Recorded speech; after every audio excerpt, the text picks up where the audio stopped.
അങ്ങനെ നമ്മൾ ഒരു പാൻ അടുപ്പത്ത് വെച്ചു. അതിലേക്ക് കുറച്ച് വെളിച്ചെണ്ണ ഒഴിച്ച് കൊടുത്തിട്ടോ. വെളിച്ചെണ്ണ ഒഴിച്ചതിന് ശേഷം ചൂടായ വെളിച്ചെണ്ണയിലേക്ക് നമ്മൾ കുറച്ച് കടുകിടുകയാണ്.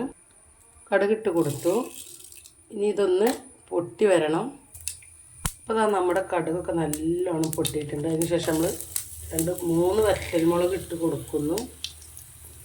അതിന് ശേഷമാണ് നമ്മൾ കറിവേപ്പിൻ്റെ ഇല ഇട്ട് കൊടുക്കുന്നു. പിന്നെ അരച്ച് വെച്ച ഇത് കണ്ടില്ലേ, എന്തൊക്കെ ചോദിച്ചാൽ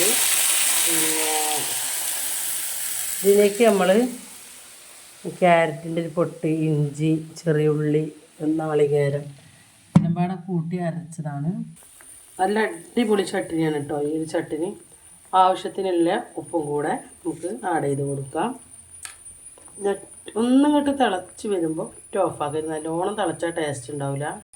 ഇത്രയുള്ള വീഡിയോ ഇഷ്ടപ്പെട്ട ലൈക്ക്, ഷെയർ ചെയ്യുക, സബ്സ്ക്രൈബ് ചെയ്യൂ.